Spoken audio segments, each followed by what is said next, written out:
됩니다. 자동차는 누가 운전하더라도 운전하는 법이 있습니다.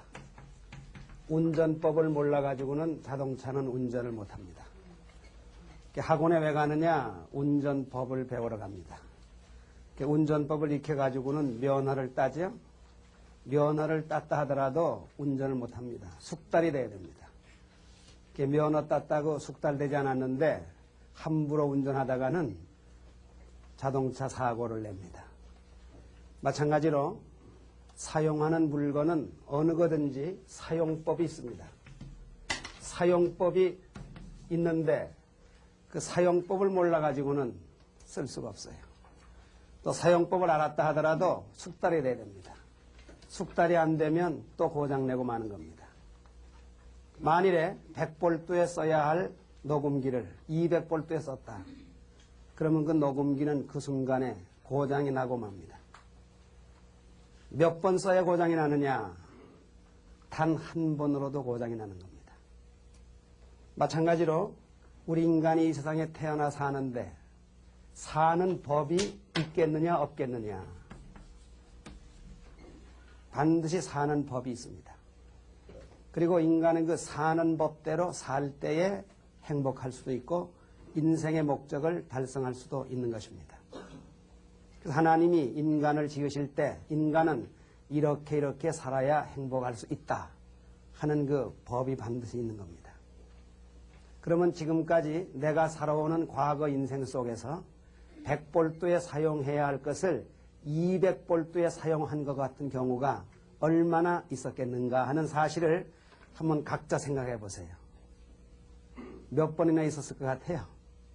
수도 없이 많았을 것입니다.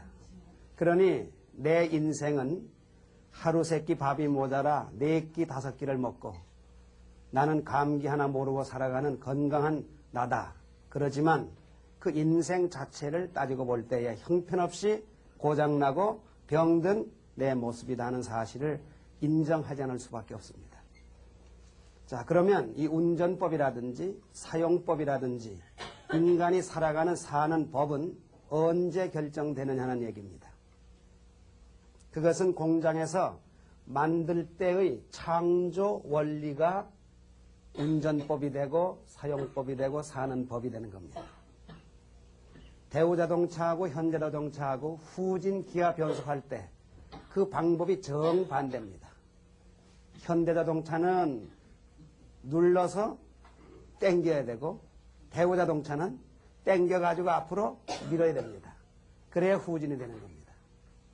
누가 운전하더라도 그 법을 어길 수가 없어요. 왜 그러냐고 하면 공장에 만들 때 그렇게 쓰도록 만들었기 때문에. 공장에서 만들 때 100볼트에 쓰도록 만들어내놓으면 언제든지 100볼트에 써야 돼요. 우리 동네는 200볼트 전압지 되니까 할 수 없지. 그 할 수 없지가 통하지 않는 거예요. 그래서 반드시 200볼트에 사용해야 되는 것이다. 만들 때의 원리가 법이 되는 겁니다. 그래서 창조 원리를 모른다 하면은 인간이 어떻게 살아가느냐라고 하는 사는 법을 모르는 겁니다. 오늘 인간이 태어나며 살면서 왜 사는지, 어디를 향해 가는지, 왜 죽는지, 죽은 다음엔 어떻게 되는지, 죽은 다음에 세상은 어떤 세상인지 전혀 모르고 살아가는 인생이 된 이유가 어디 있느냐고 하면 창조 원리를 몰랐기 때문에 그런 것입니다. 그래서 역사 이래 수많은 유명한 교수들이 유명한 강의를 다 했다 하더라도 창조 원리라고 하는 제목을 가지고 강의했다. 이건 역사적인 순간입니다. 그러니까 창조 원리의 강의를 들었다. 이것도 또한 역사적인 순간입니다. 그래서 이 창조 원리를 소개하는 이 시간은 정말 귀한 시간이 아닐 수가 없습니다. 그 다음에 고장난 걸 수리하는 것도 원리를 몰라가지고는 수리를 못합니다. 자동차 고장난 거 수리하는 것도 자동차를 만들 때 그 원리를 기준으로 해서 수리하는 것입니다. 그러니까 고장난 인생도 창조 원리를 몰라가지고는 수리가 될 수가 없어요. 고쳐질 수가 없는 겁니다. 그러니까 사람을 고치는 것도 세상을 고치는 것도 무엇을 중심 삼고냐? 창조 원리를 몰라가지고는 안 되는 겁니다. 자, 그런 의미에서 창조 원리는 대단히 중요한 원리가 될 수 있는 것입니다. 자, 그럼 모든 것은 만들 때 결정된다 그랬는데 하나님은 이 세상을 어떻게 만들었느냐고 하면 모든 것을 상대물로 만들었습니다.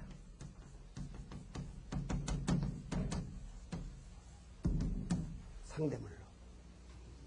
짝이 없이 존재하도록 안 한 겁니다. 전부가 짝이 있어요.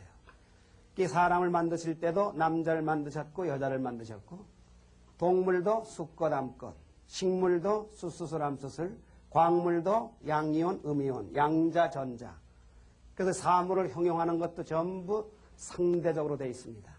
높은 게 있으면 낮은 게 있고 넓은 거, 좁은 거, 긴 거, 얕은 거, 깊은 것, 얕은 것, 그리고 밝은 것, 어두운 것, 둥근 것, 가는 것. 전부 상대물로 안 되니 하나도 없어요. 왜? 하나님이 지을 때 상대적으로 지었기 때문에. 그래서 이 사주팔자를 맞출 때 궁합을 맞추지요?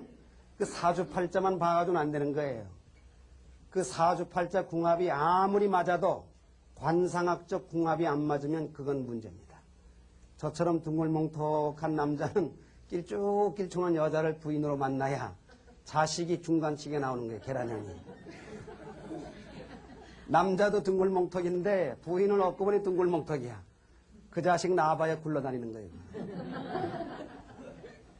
성질도 불같은 남자는 물같은 여자를 얻어야지. 그 집안이 조용하지. 똑같이 불같다. 그 집에 나만 하는 게 없어요. 왜? 매일 불나니까. 전부 상대적으로. 왜? 상대물로 지었기 때문에. 그래서 하나는 주체고 하나는 대상입니다. 양과 음이에요.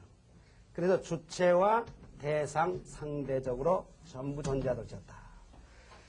그럼 상대물로 지어진 모든 존재가 생존하고 번식하고 활동하도록 하는데 어떻게 생존, 번식, 활동하도록 하나님이 지었느냐고 하면 주체와 대상이 서로 상대물이 서로 주고 받으면서 생존, 번식, 활동하도록 만드신 겁니다. 그래서 이 주고받는 작용을 줄 숫자, 근데 받을 숫자, 이게 수수작용이라 그러는 거예요. 주고받으면서 생존, 번식, 활동하도록 만드셨습니다. 사람도 먹어야 살죠. 먹기만 하면 돼요. 먹은 다음엔 배설해야 되는 거예요. 먹긴 먹는데 배설하는 게 고장났다. 그 한 달도 못 가 죽어요. 사람 또 숨을 쉬어 산다 그러죠. 들으신 다음에는 내쉬어야 되는 거예요. 들으시는 쉼은 고장이 안 났는데 내쉬는 쉼이 고장이 났어요. 5분도 못 가 죽는 거예요. 그래서 인간은 영혼에서부터 영혼에까지 생존하고 번식하고 활동하는 이유는 어디에 있느냐? 상대물이 서로 주고 받기 때문이다. 개인뿐만 아니라 가정도 마찬가지예요. 가정이 원만한 가정이 되고 화평한 가정이 되고 행복하고 기쁜 가정이 되려면 부모와 자식이 잘 주고 잘 받아야 되고 부부지간이 잘 주고 잘 받아야 되고 형제지간이 잘 주고 잘 받아야지. 만일에 부자지간이 단절된다. 부부지간이 단절된다. 형제지간이 단절된다. 그러면 그 가정은 파괴가 되는 겁니다. 불행의 가정이요 고통의 가정이 되는 것입니다. 그래서 가정이 평화롭고 가정이 행복할 수 있는 근본은 서로 주고받기 때문이다 하는 얘기입니다. 그래서 주고받음으로 말미암아 생존, 번식, 활동이 가능하기 때문에 만일에 주고받는 것이 끊어진다고 하는 사실이 뭐예요? 그게 곧 파멸을 의미하는 것입니다. 단절되면 파멸이에요. 그래 가정 파괴가 뭐냐? 부자지간의 단절, 부부지간의 단절, 형제지간의 단절, 그것이 곧 가정 파멸의 의미를 가져오는 것입니다. 그렇기 때문에 모든 것이 영혼에서 영혼에까지 생존, 번식, 활동하는 것은 서로 주고받기 때문이다. 주고받으면서 하도록 하나님이 창조했습니다. 그렇기 때문에 여기에서 인간의 사는 법이 나오는 거예요. 사는 법이.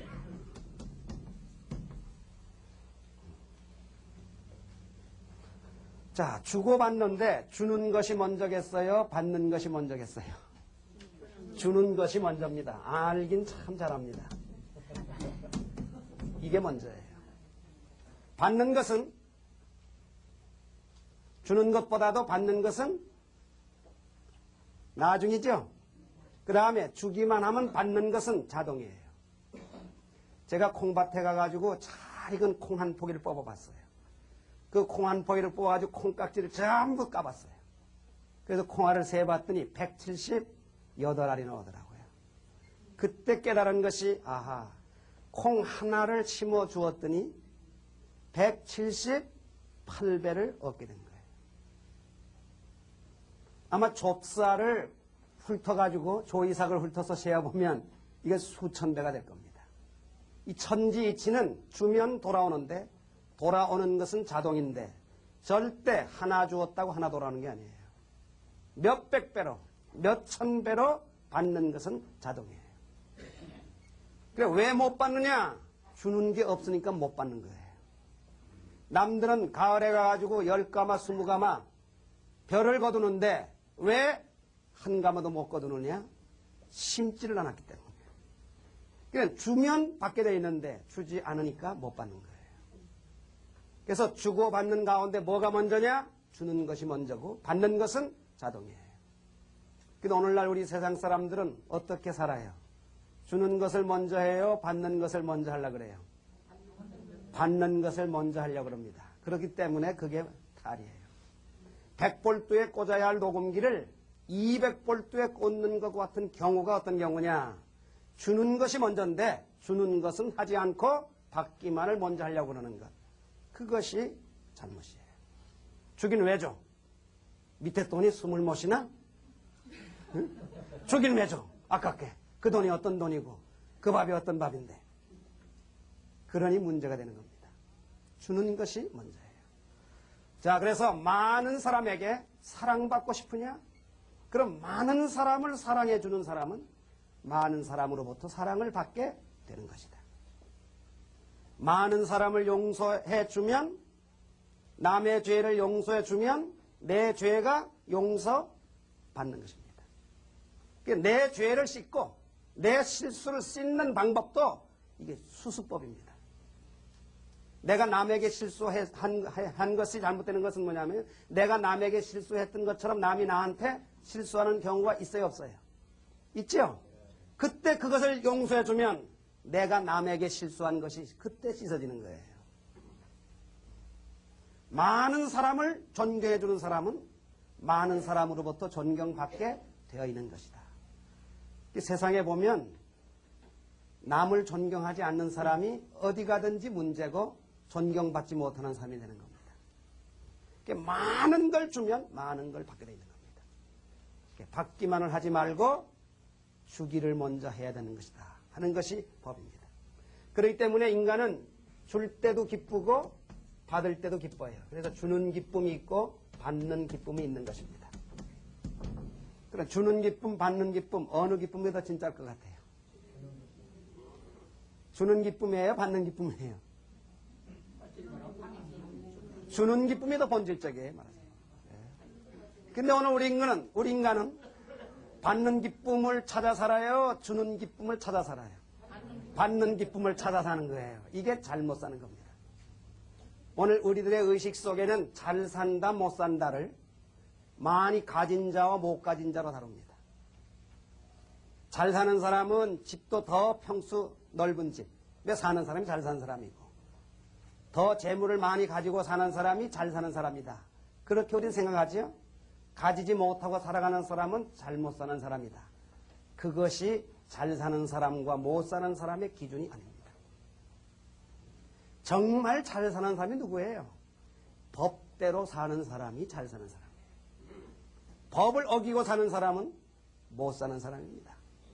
어떤 물건을 사용할 때 잘 사용하는 사람이 누굽니까? 사용법을 어기지 않고 사용법대로 잘 쓰는 사람이 잘 사는 사람이에요. 잘 쓰는 사람이에요. 잘못 쓰는 사람은 사용법을 어기가지고 사용하는 사람이 잘못 사용하는 사람이에요. 그러니까 잘 산다 못 산다도 어디에 기준 둬야 되느냐? 가진 자와 가지지 못한 자가 아닙니다. 누가 법대로 사느냐. 그 말은 무슨 말이에요? 주는 기쁨에 사는 자가 잘난 자고 받는 기쁨에 사는 자가 못난 자다. 당연히가 나오는 거예요. 그래서 나는 주는 기쁨에 살아왔느냐 아니면 받는 기쁨을 찾아 살았느냐, 그런 결론이 나오는 것입니다. 어떻게 하면 받는 기쁨보다도 주는 기쁨을 더 많이 얻을 수 있고 가질 수 있는, 남길 수 있는 내 인간 생활이 될 것이냐, 그것이 곧 잘 살 수 있는 비결이 되는 것입니다. 그렇기 때문에 부자와 가난한 자도 뭘로 가르느냐. 오늘날 우리들은 가진 자는 부자고 못 가진 자는 가난한 자다, 그렇게 알고 있어요. 그것이 부자와 가난한 자의 차이가 아닙니다. 그럼 누가 부자냐? 누가 부자냐? 누가 가난뱅이냐? 억천만금을 가졌다 하더라도 남 밥 한 그릇을 못 사줘요. 왜? 아까워서. 밥 한 그릇 사준 저녁에는 잠을 못 자요. 아이고, 그 돈이 어떤 돈인데. 에?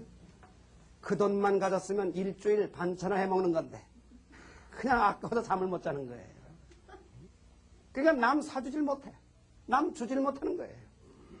그러니까 한 번도 남을 못 주고 살아가니 그 사람이 가난뱅이는 가난뱅이 중에 가난뱅이에요. 그래서 가난자, 부자와는 뭘 차이냐? 뭐가 차이냐? 많이 가진 자가 아니라 더 많이 주고 사는 자가 부자입니다. 억천만금 가졌다 하더라도 남 주지 못하는 사람은 가난뱅이입니다. 그래서 이 모든 인생의 표준이 주고받는 법에서 이루어지는데 주느냐 받느냐, 여기로부터 모든 것이 갈라진다는 사실을 알아야 됩니다. 자, 이러한 원리로 봤을 때 오늘 우리들은 잘 살았어요? 못 살았어요? 못 사는 점이 더 많죠? 잘 산 것보다도 못 사는 내용이 얼마나 많은지 모릅니다. 우리 문선명 선생님의 말씀 가운데 정말 귀한 한 말씀 저 기억이 납니다. 그게 뭐냐고 하면 한 번도 남을 기쁘게 해줘 보지 못한 사람은 인생에 사는 맛을 모른다는 말씀이 있어요. 밥맛이 없으면 골치죠. 그러듯이 살 맛이 없으면 골칩니다. 그래 안 그래요? 그러니까 밥맛이 있어야 됩니다. 그럼 밥맛은 어디서 옵니까? 건강에서 오는 거예요. 벌써 밥맛이 떨어지기 시작한다 하면 건강은 적신호가 되는 겁니다. 어딘가 이상이 있는 거예요. 밥맛이 없어 봐요. 아무리 진수성찬이라도 그거 별 볼 일 없어요. 다 귀에도 안 들어옵니다. 마찬가지로 살 맛이 있어야 그 인생은 건강한 인생입니다. 그럼 밥맛은 건강에서 오고 이 사는 맛은 어디서 와요? 건강한 인생에서 온다고 봐야 되는 겁니다. 그럼 건강한 인생은 어디냐? 우리 선생님 말씀처럼 진정으로 남을 기쁘게 해줘보지 못한 사람은 인생에 사는 맛을 모른다. 그래서 인생에 사는 맛은 주는 기쁨에서 온다고 하는 결론인 것입니다. 주는 기쁨을 한 번도 가져보지 못한 사람은 인생에 사는 맛을 모르는 사람이 모르니 사는 맛을 모르기 때문에 산다고 해도 그게 산 게 아니다 보는 거예요. 어떻게 하면 주는 기쁨을, 어떻게 하면 더 많이 주고 살 수 있는 우리의 생활이 되고 우리 인격이 되고 우리의 의식이 될 수 있겠느냐 하는 사실이 여기에서 이제 빚어지는 것입니다. 자, 줄래니까 어떻게 해야 돼요? 줄래니까 어떻게 해야 됩니까? 자기 위주 해야 돼요? 상대 위주 해야 돼요? 먼저 줄래니까 자기 위주가 아니라 상대 위주입니다. 그러니까 주는 생활이 무슨 생활이냐? 상대 위주하는 생활이에요. 자기 위주하는 것이 아니라 상대 위주하는 생활이에요. 상대를 위주한다는 말은 상대를 위한다는 말이죠. 그렇기 때문에 주는 생활은 위하는 생활이 된다 하는 것입니다. 자, 산파가 아기를 받았어요. 아기를 딱 봤더니만 아이고 딸이에요. 아이고 아들 낳았어요. 그렇게 가르쳐주지요. 그러면 산파가 갓난 아기에 뭘 보고 아들 낳았다 딸 낳았다 가르쳐줍니까? 갓난 아기 얼굴 보고요? 손 보고요? 고추 보고 아들 낳았다 딸 낳았다 가르쳐주는 거예요. 그게 남자가 왜 남자예요? 눈 때문에 코 때문에? 목소리 때문에? 고추 때문에 남자가 되는 거예요. 여자는 왜 여자예요? 고추 때문에 여자예요. 그렇기 때문에 인간의 아주 핵심, 인간의 그 본질은 고추예요. 그럼 그 고추는 무엇을 위하는 기관이에요? 눈은 보기 위한 기관이고, 귀는 듣기 위한 기관이고, 코는 냄새 맡기 위한 기관이에요. 고추는 뭐를 위한 기관이에요? 사랑을 위한 기관입니다. 그렇죠? 그래서 생명의 근본은 사랑이에요. 그래서 남자나 여자나 핵심은 고추고 그 고추는 사랑을 위한 기관이기 때문에 인간의 아주 더 본질은 사랑이에요. 그래서 사랑 때문에 태어났다 해도 과언이 아닌 것입니다. 자, 그러면 남자 고추가 왜 그렇게 생겼습니까? 남자 고추가 왜 그렇게 생겼어요? 네? 여자 때문에 그렇게 생겼어요. 그러니까 남자 고추는 여자 없으면 못 써먹는 거예요. 그러니까 남자 고추는 여자 때문에 여자 위에서 그렇게 생긴 겁니다. 여자 고추는 남자 때문에 남자 위에서 그렇게 생긴 거예요. 그러니까 남자 거가 누구 거예요? 자기 거예요? 여자 거예요. 그걸 자기 건 줄 알고 주일 허락도 없이 함부로 써먹으니까 그게 뭐예요? 강도입니다. 여자 게 누구 거예요? 따지고 보니까 자기한테 달려있다고? 내 거예요? 누구 거예요? 남자 거예요. 그래서 태어나기를 남자는 여자 위에서 태어났다. 여자는 남자 위에서 태어났다. 그러니까 생기기를 남자는 여자 위에 생겼고 여자는 남자 위에 생겼습니다. 그렇게 위에 생겼기 때문에 태어나기도 위에서 태어난 겁니다. 위에서 태어났기 때문에 살기도 위하여 사는 것입니다. 왜 태어나느냐? 위하여 태어났다. 왜 사느냐? 위하여 산다. 그래서 인간은 위하여 태어났고 위하여 살다가 위하여 가는 겁니다.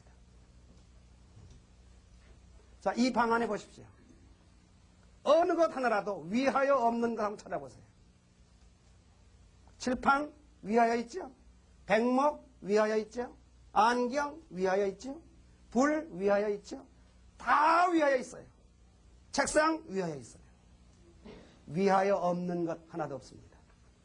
그런데 단 하나 위하여 있다는 생각을 못하고 있는 존재 하나가 있어요. 그게 누구예요? 사람이에요. 사람이에요.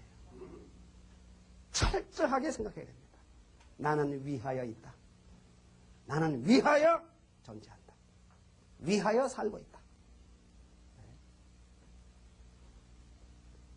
그게 뭐예요? 먼저 주는 거예요. 그러니까 위하는 생활하면 기쁨이 있는 거예요. 이게 주는 기쁨입니다.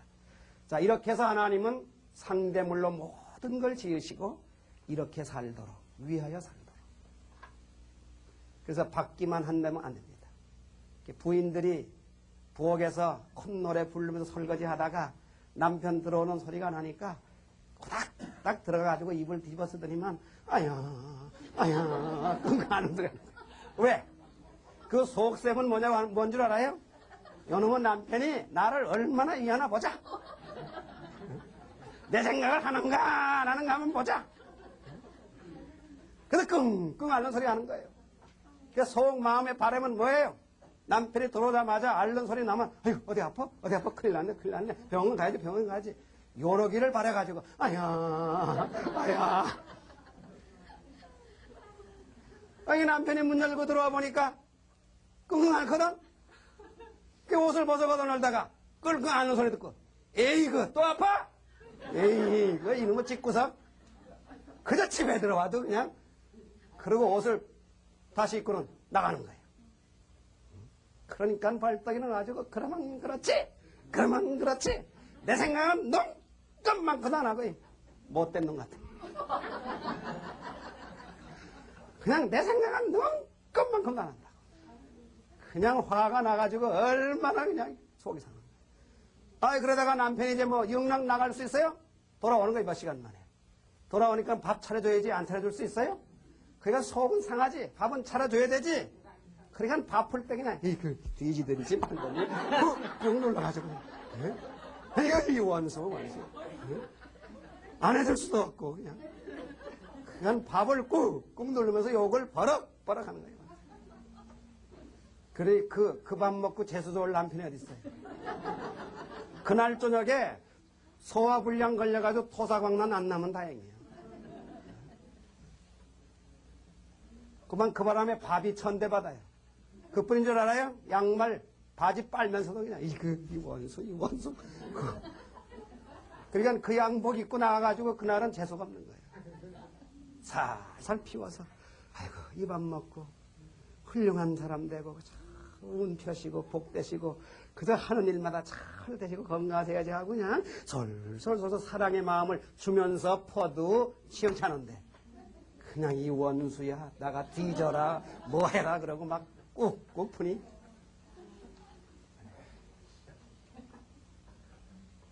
주는 속에 뭐가 있어요? 기쁨이 있고 사랑이 있고 복이 오는 거예요. 그래서 많이 준 사람은 많이 복을 받는 거예요. 자, 그렇기 때문에 복이라고 하는 것은 어디서 오느냐? 여러분 복 받기 좋아하지요? 복 받을 수 있는 비결도 이 수수법입니다. 하나님이 세워주신 원리에서 원리대로 살면 복 받게 돼 있어요. 자, 사람은 처음 봐도 주는 것 없이 얄미운 사람이 있고 주는 것 없이 이쁜 사람이 있습니다. 참 그 묘합니다. 주는 것 없이 얄미운 사람은 머리에 핀 꽂은 것도 미워. 하필 그렇게 밉게 핀을 꼽았냐고 말이에요. 걸음걸이도 밉고 같이 앉아서 밥 먹는 것도 그냥 싫어요. 괜히. 그런데 처음 봐도 주는 것 없이 좋은 사람은 괜히 말 한마디 걸고 싶고 뭐라도 주고 싶고 그런 거예요. 그리고 두 사람이 똑같이 가게를 냈어요. 같은 물건을 파는 가게를 옆에다가 붙여서 냈습니다. 어느 집에 장사가 더 잘 될까요? 그건 말할 것도 없어요. 저도 어디 물건 사러 가면 가게 불쑥 안 들어갑니다. 가게 앞에 두 손아털에 왔다 갔다 하면서 주인 관상 보는 거예요. 주인 관상 보면 처음이지만 괜히 좋은 사람이 있다고요. 그 집에 들어가면 손님이 기다렸다가 사갑니다. 옆에 집은 팔이 날려고 앉았어요. 왜?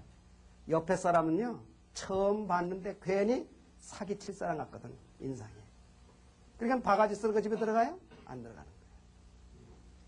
그래서 사람은 처음 봐도 주는 것 없이 예쁜 사람이 복 있는 사람이에요? 복 있는 사람이에요? 복 있는 사람이에요. 처음 봐도 주는 것 없이 얄미운 사람은 복이 없는 사람입니다. 자, 그러면 복은 타고났다 그래요? 복을 가지고 나왔다 그래요? 태어나고 난 다음에 복을 얻는 거예요? 아니면 복은 타고나는 거예요? 타고나는 거예요. 그게 어디로부터? 조상으로부터 타고나는 거예요. 그러면 어떤 사람이 복을 타고날까요? 그 조상이 복씨를 심어놓은 사람이 복을 가지고 타고나는 거예요. 심지 않은데 거둡니까? 심어야 거두지. 그러니까 복이 열리는데도 복씨가 있어요. 자, 여기 계신 여러분께서 복을 하나만 골라라 할 때에 무슨 복 고르시겠어요? 여러 복 중에. 뭐 여러 가지 복이 있겠죠? 나는 건강 복이다. 나는 남편 복이다. 나는 부인 복이다. 그렇겠죠? 그러나 그 복 중에 빼놓을 수 없는 복 하나가 식복입니다. 먹을 복이 있고 없고 참 차이 납니다. 먹을 복이 없는 사람은 가는 날이 장날이에요. 배고파 뭐 먹을까 하고 가봤는데 그날따라 그 집에 찬밥이 있어가지고 밥도 안 한 집에 들어간다고요. 그러니까 숭늉집 거기겠어요? 찬밥 없애려고 밥도 안 했는데. 참 먹을 복도 되게 없죠. 먹을 복 있는 사람은 가는 날이 장날이에요. 그 집에 가고 보니 애기 100일이야. 그게 잔뜩 얻어먹고 잔뜩 얻어가지고 오는 거예요. 이제 몰라야지. 여기서 고기가 나올지 또 무슨 뭐 줄지 몰라야지. 그저 가서 앉는다고 앉는데 먹을 복 있는 분은요. 지금 큰 고기가 상에 올라와 있어요. 먹을 복이 없는 분들은 조그만한 고기가 올라가 있어요. 그래서 복골복이라는 말이 있거든요. 그러면 그 먹을 복은 어디서 오느냐? 먹을 때 먹는 것 가지고 마음씨를 잘 심어야 되는 거예요. 먹을 때 먹는 것 가지고 마음씨를 잘 심어줘야 됩니다. 그래야 먹을 복을 얻는 거예요. 자, 밥은 한 그릇밖에 없는데 밥 먹을 장정이 여러 사람이에요. 그러면 그 장정이 둘러앉아 밥을 퍼먹습니다. 비벼가지고 퍼먹죠. 그때 보면 압니다. 한 숟가락에서 더 먹으려고 애를 쓰죠. 그거 인간의 본성이에요. 그거 죄라고 할 수 없어요. 그런데 한 숟가락에서 더 먹고 싶은 그 환경 속에서 내가 한 숟가락 덜 먹지. 그리고 제일 먼저 숟가락 놓고 물로 앉기가 쉬워요, 어려워요? 어려워요. 보통 어려운 게 아닙니다. 그런데 그 어려운 일을 쉽게 해내는 사람이 있어요. 학교에서도 공부 잘하는 학생이 누구예요? 어려운 문제를 잘 풀어내는 애가 공부 잘하는 학생이에요. 이 공부 잘하는 학생에게는 어려운 문제가 없다. 공부 잘하니까 상 타요. 우등상 타는 거야. 장학금도 타고. 마찬가지로 먹을 때마다 내가 한 숟가락 덜 먹지. 내가 한 숟가락 덜 먹지. 그러고 먹을 때마다 먹는 몫을 남겨놓은 거예요. 그게 쌓여가지고 어디로 가요? 후손에게 가는 거예요. 그런 후손은 어디 가든지 먹을 게 남아있는 겁니다. 그러니까 조상이 먹을 때 먹는 것 가지고 마음씨를 잘 심어줬어요. 그래서 후손이 복을 얻는 거예요. 그런데 어떤 사람은 퍼먹으면서도 그런 밑창을 보고 퍼먹는 거예요. 왜? 그런 밑창에 3분의 1쯤 남을 때가 언제나 이거예요. 그 3분의 1쯤 남게 되면 그릇째 가지고 도망가면서 이제 이건 내 거라고. 그런 마음보가 있습니다. 마음씨가. 그런 사람 후손은 어디 가든지 먹을 게 남아있지 않습니다. 왜? 조상이 다 해놓았거든요. 식복은 고를 때 태어나는 거예요. 자, 하나만 더 얘기를 듣게요.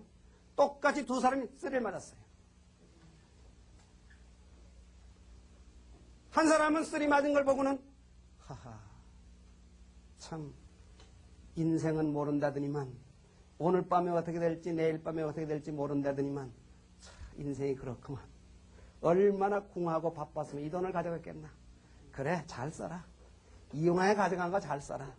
그리고 나는 그거 20만 원 쓰리 맞은 거 200만 원, 2천만 원 손해볼 거 꼬시래 했다. 꼬시래. 액땜했다. 그럴 수도 있는 거지 뭐. 그러고 훌훌 털고 나오는 사람이 있습니다. 그런 사람은요. 틀림없이 언젠가는 그 20만 원 때문에 200만 원, 2천만 원 손해볼 거 액땜합니다. 그런데 어떤 사람은 20만 원 쓰리 맞고는 그냥 그 자리부터 그냥 입에 담지 못할 그냥 뭐 욕이 나오는 거예요.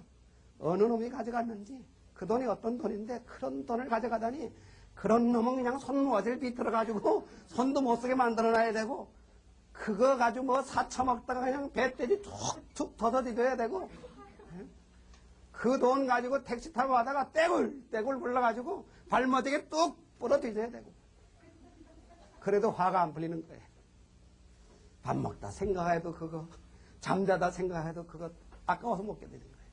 그렇게 신경 쓰다가 병 걸립니다. 20만 원 쓰리 맞아가지고 신경 쓰다가 병 걸려가지고 병원에 가봐요. 20만 원 이상 약값이 들어가야 낫더라고요. 그러니까 2배, 3배가 손해야. 그러니까 당하는 일은 일이 문제가 아니라 뭐예요? 그 순간에 마음을 어떻게 갖느냐. 복씨는 무슨 씨예요? 마음씨예요. 그래서 복 있는 사람은 매사를 복 있게 생각하고 복 없는 사람은 매사를 박복하게 생각하는 것입니다. 다 그렇게 심어주는 거예요. 그럼 복이 되는 거예요. 그렇기 때문에 복은 어디서 열려요? 주는 데서. 많이 주고 산 사람은 후손이 많이 받는 거예요.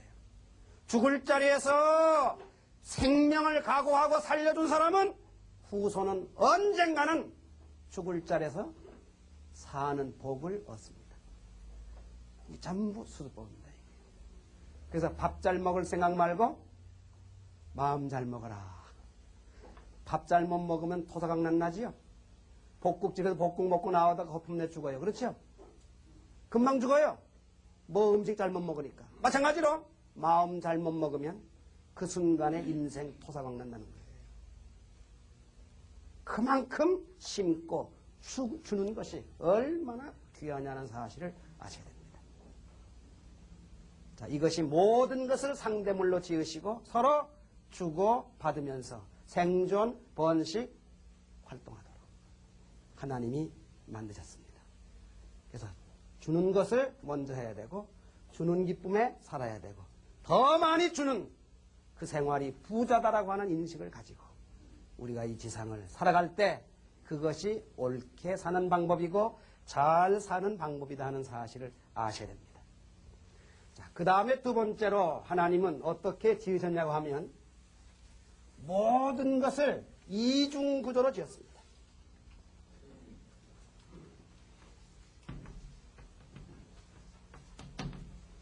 이중구조로. 그게 뭐냐? 마음이고 몸이에요. 사람은 마음이 있고 몸이 있죠?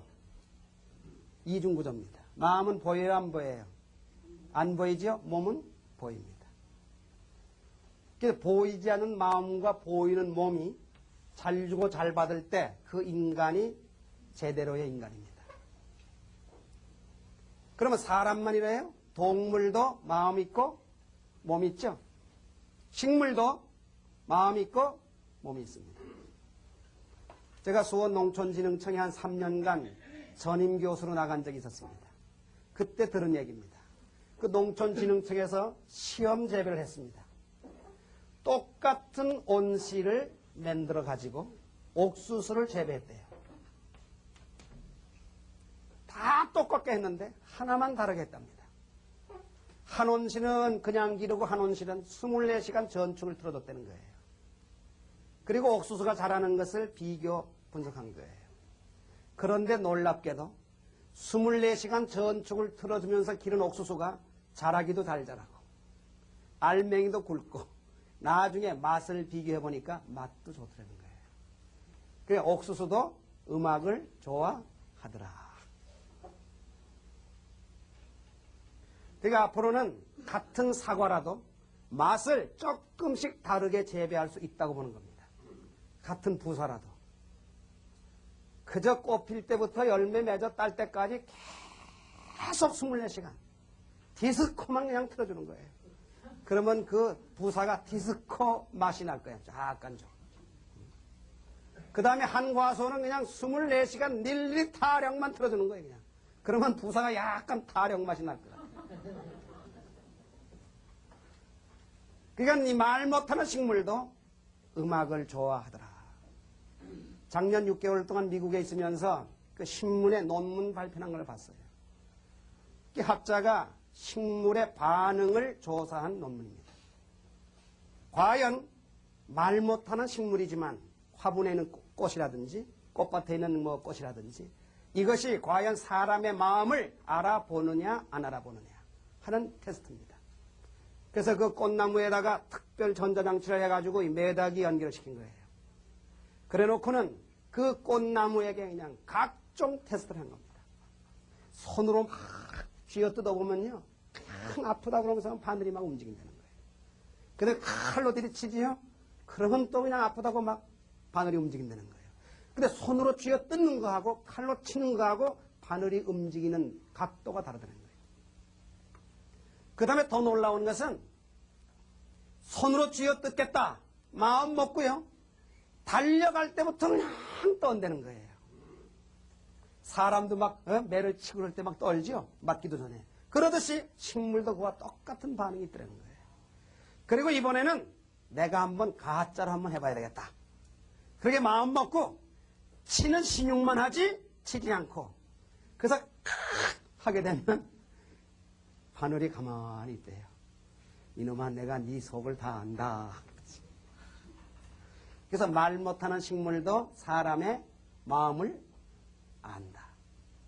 분재 길러보시고요. 화초 길러보신 분들은 잘 알 겁니다. 사람의 손을 탑니다. 그렇게.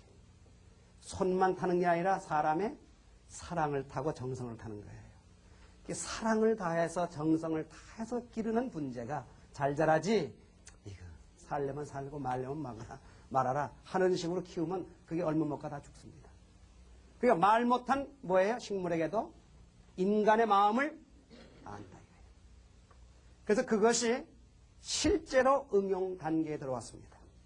그것이 범인들을 수사할 때 사용됩니다.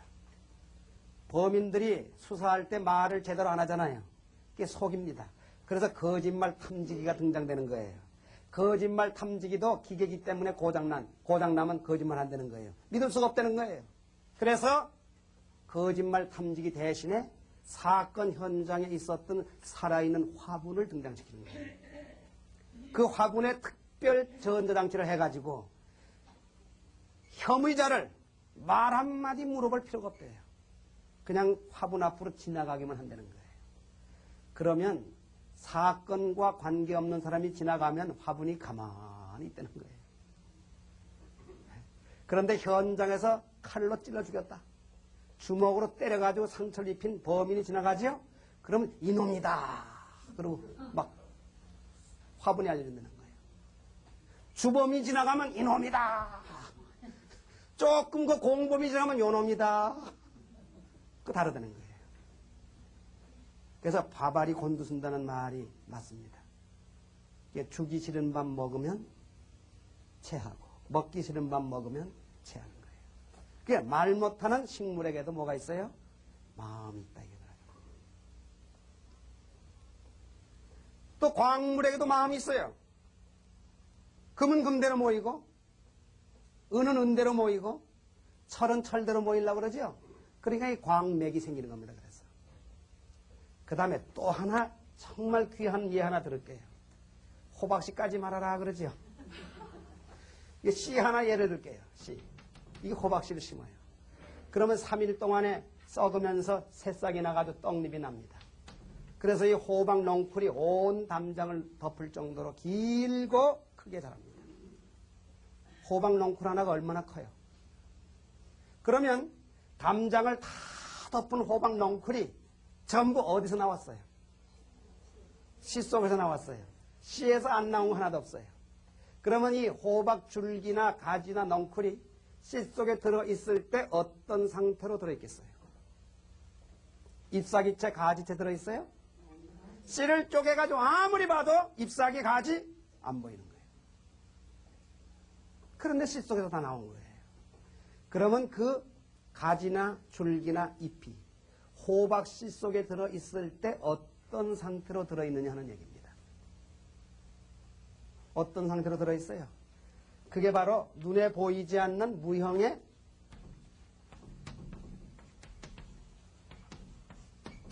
설계도. 그 설계도는 뭐예요? 에너지로 되어 있는 거예요. 그렇죠? 그 다음에 이 설계도가 뭐예요? 다른 말로 말하면 괴익이 들어있어요.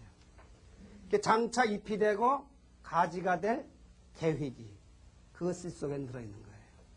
그러니까 누가 호박을 재배하더라도 그 호박은 그 계획대로 자라는 겁니다. 설계도대로 자라는 거예요. 이런 건물 하나 지으려면 설계도가 책 한 권입니다. 그런데 이 씨 속에는 종이를 쓰지 아니한 수천 수만 장의 설계도가 들어있어요? 안 들어있어요? 들어있죠? 그 설계도대로 되는 거예요. 씨 중에 제일 작은 씨가 무슨 씨예요? 겨자씨, 담배씨, 민들레미씨. 천만에요. 사람씨가 제일 작아요. 사람씨 봤어요? 사람씨 봤어요? 못 봤죠? 왜 못 봐요, 사람씨를? 현밍으로 못 봤지. 그렇죠? 그건 현밍으로 봐야 보이는 씨입니다. 그 조그마한 씨 속에 이런 인물이 될 설계도가 들어있었던 거예요. 그러니 C는 뭐예요? 이중구조입니다. 눈에 보이는 C는 껍질이고 눈에 보이지 않는 무형의 에너지는 이건 뭐예요? 진짜 C입니다. 이것이. 그래서 이중구조로 되어 있다는 말이 실감이 가시죠? 이중구조로 되어 있어요. 그렇기 때문에 이중구조로 되어 있는 모든 존재는 존재 목적이 이중 목적을 지니는 거예요. 어느 존재든지. 그래서 이중 목적이 뭐냐? 하나는 전체 목적이고 또 하나는 개체 목적이에요.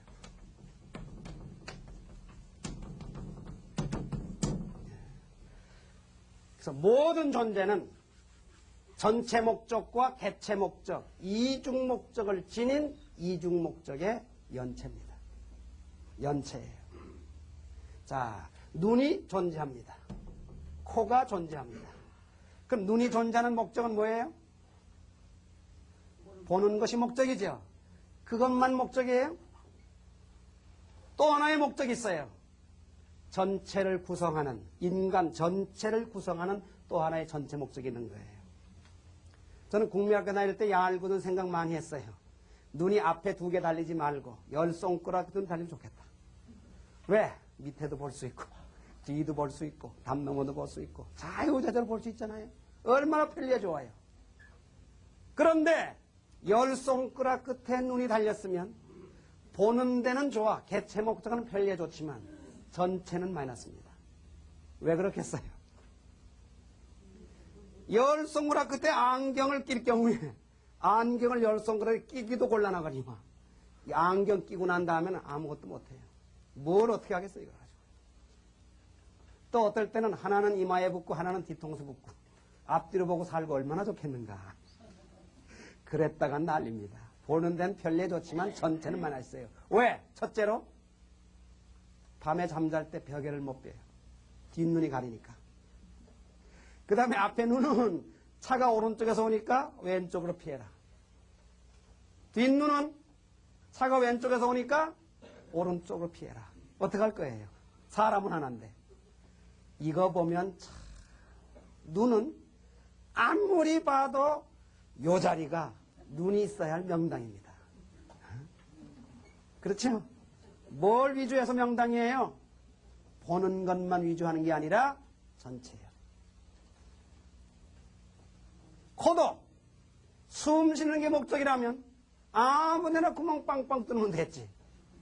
뭐 때문에 언덕 딱 있어서 언덕 밑에 뚫렸을 거예요. 언덕 밑에 콧구멍이 있었길래 망정이지.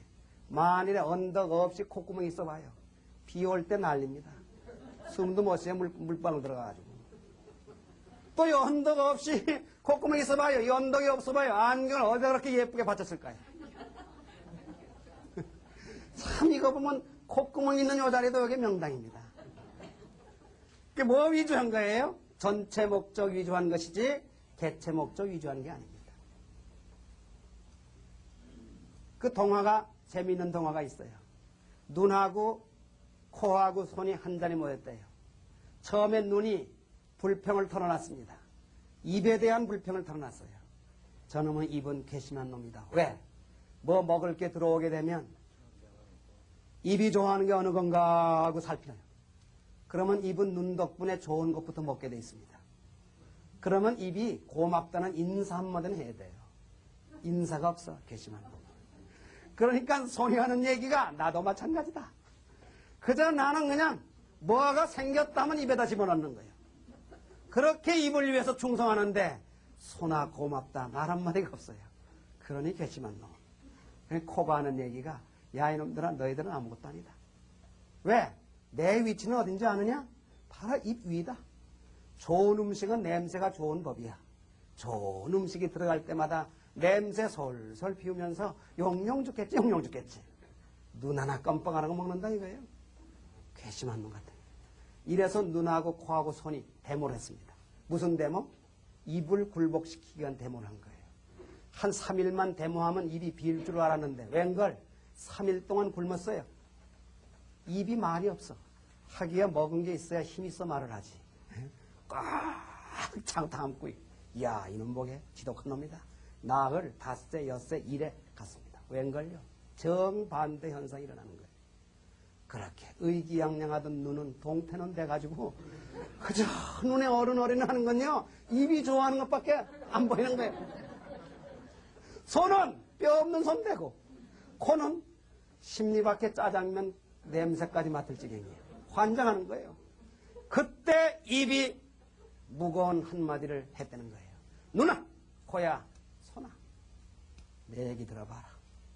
내가 먹는 것은 나 개체로 해서 먹는 게 아니야. 눈 보는 게 사명, 코는 냄새 맡는 게 사명, 손은 이렇게 일하는 게 사명, 나는 먹는 게 사명이고 그 모든 것은 개체를 위해서 한 것이 아니라 전체를 위해서 도와주고 전체를 위해서 냄새 맡아주고 전체를 위해서 먹여주고 전체를 위해서 나도 먹는 거야 이놈아. 내가 안 먹으니까 너 이놈 힘없지? 죽을 지경이지? 딱 5분 동안 설교했대요. 벌써 5분이 뭐예요? 1시간이 다 돼가는데요. 그때부터 눈하고 코하고 손이 불평 없이 이불 위에 봉사해 온다는 거예요. 저도 뭐 수없이 매일 강의하거든요. 이 다리에 대해서 생각할 때 참 고마워요. 1시간도 서 있으면 서 있고 2시간도 서 있으면 서 있고 3시간도 좋아요. 그냥 이 다리가 데모를 하면서 흐들흐들 왜 이놈아 나를 이렇게 72kg 몸을 바치게 하느냐 반대하는 데모가 없어요. 우리 사람 인체를 보십시오. 전부가 뭐예요? 다 개체 목적이 아니라 전체를 중심 삼아가지고 모든 개체가 조화를 이루고 있는 것이 우리 사람 하나의 뭐예요? 개체입니다. 이것이 뭐예요? 전체 목적과 개체 목적의 조화입니다. 마음과 몸이 서로 주고받아 일체할 때 그 사람이 온전한 사람인 것처럼 인격자가 되는 것처럼 전체 목적과 개체 목적이 완전히 하나를 이룰 때에 그게 이상실현이 되는 거예요. 자, 그러면 전체 목적, 개체 목적 둘 가운데 어느 것이 주체일 것 같아요? 전체 목적이 주체요, 개체 목적이 대상입니다. 왜요? 마음이 주체고 몸이 대상이기 때문에. 그래서 사람에게 주체적 요소는 마음이에요. 몸이 아닙니다. 그래서 사람은 마음이 훌륭해야 훌륭한 사람이지 좋은 옷 입었다고 좋은 사람, 나쁜 옷 입었다고 나쁜 사람, 좋은 집에 산다고 좋은 사람, 나쁜 집에 산다고 나쁜 사람 아니죠? 그래 안 그래요? 그 말 맞아요? 틀려요? 맞아요? 좋은 집에 산다고 좋은 사람이고 나쁜 집에 산다고 나쁜 사람 그 말이 맞아요? 아니에요. 사람은 무엇이 훌륭해야? 마음이. 그 사람을 대표하는 그 사람의 몸이 아니라 마음이에요. 따라서 목적도 전체 목적이 주체요, 개체 목적이 대상입니다. 그렇다고 전체 목적은 절대로 개체 목적을 따돌리지 않는 거예요. 말하자면. 전체 목적은 개체 목적을 보장하는 거예요. 그래서 오른손이 칼을 들어 왼손을 칠 수 있어요? 없어요? 없습니다. 오른쪽 손가락이 아파 보세요. 아무 상관없는 왼손이 만져줍니다. 그리고 다리는 약방까지 달려가는 거예요. 눈은 봐주고 귀는 들어주고 입은 말해주는 거예요. 뭐라고? 선생님 빨리 손가락 좀 낫게 해주십시오. 전혀 상관없는 왼손, 다리, 눈, 코, 귀 전체가 오른쪽 손가락의 아픔을 낫게 하기 위해서 총동을 하는 것이 우리 사람 하나의 개체입니다. 이게 전체 목적과 개체 목적이 뭐예요? 조화입니다. 하나님이 이렇게 만드셨어요. 이렇게 해서 존재하도록 만들었어요. 말하자면. 그렇기 때문에 여기에서 뭐가 사는 법이 나오는 거예요. 어떻게 살아야 되느냐? 어떻게 살아야 되겠어요? 개체 목적 위주에 살아야 되겠습니까? 전체 목적 위주에 살아야 되겠습니까? 전체 목적 위주에 살아야 됩니다. 전체 위주에 살아야 됩니다. 그래서 선이 뭐냐? 보다 큰 것을 위한 게 선이에요. 개인보다 가정을 위한 것, 가정보다 종족을, 종족보다 사회를, 사회보다 나라를, 나라보다 세계를, 세계보다 천주를, 천주보다 천주의 주관 주신 하나님을 위하여 제일 큰 선이 되는 것입니다. 제일 무가치하고 제일 악이 될 수 있는 건 뭐예요? 자, 자기 위주하는 것이다. 개체밖에 모르는 사람이다. 이기주의자가 그게 바로 사탄입니다. 그게 살아있는 사탄이에요. 언제나 자기 위주하다 보면 그런 사람 때문에 그 단체가 깨지는 거예요. 자기 위주하는 사람 때문에 그 나라는 망하는 거예요. 그래서 전체 위주냐 개체 위주냐 이것을 다른 말로 하면 전체는 뭐예요? 보다 공적인 사람이고, 그렇죠? 개체 위주한 사람은 뭐예요? 보다 사적인 사람이에요. 그 나라도 봐요. 공적인 공무원이 많으면 많을수록 그 나라는 망하라 그래도 안 망하는 거예요. 사적인 공무원이 많으면 많을수록 그 나라는 흥하라고 빌어도 망하게 돼 있는 거예요. 같은 말도 공적인 말일수록에 감명을 주는 거예요. 사적인 말은 칼날이 되는 거예요. 부부지간에도 자기 위주하는 말만 하다 보면 칼이 돼서 부부는 갈라지는 거예요. 쪼개지는 거예요. 부자지간도 마찬가지, 친구지간도 마찬가지, 이웃지간도 마찬가지예요. 어떻게 하면 보다 공적인, 보다 전체 목적을 위하여.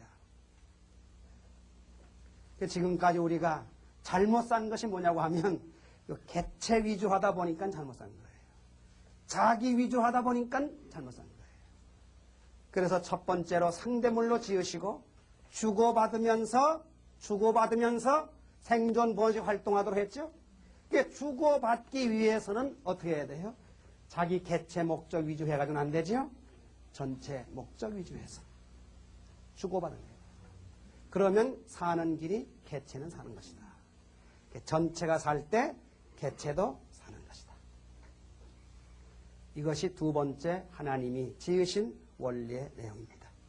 그래서 이런 원리를 아셔가지고 우리가 이제 어떻게 살아야 되는가 하는 사실도 생각하는 것입니다. 그래서 우리 인간은 어디에 사느냐, 어떤 집에 사느냐가 중요한 게 아니에요. 어떤 학교 나왔느냐, 그것도 중요한 게 아니고 어떤 학교에 다니느냐, 그것도 중요한 게 아니에요. 제일 중요한 건 뭐예요? 어디에 살든, 어떤 학교 다니든, 어떤 학교 나왔든, 어떻게 생겼든 그게 중요한 게 아니라 제일 중요한 것은 어떻게 살고 있느냐가 중요한 거예요. 어떻게 살고 있느냐가 중요한 거예요. 자, 이렇게 해서 이 창조 원리의 첫 번째 강의를 소개해 드렸습니다.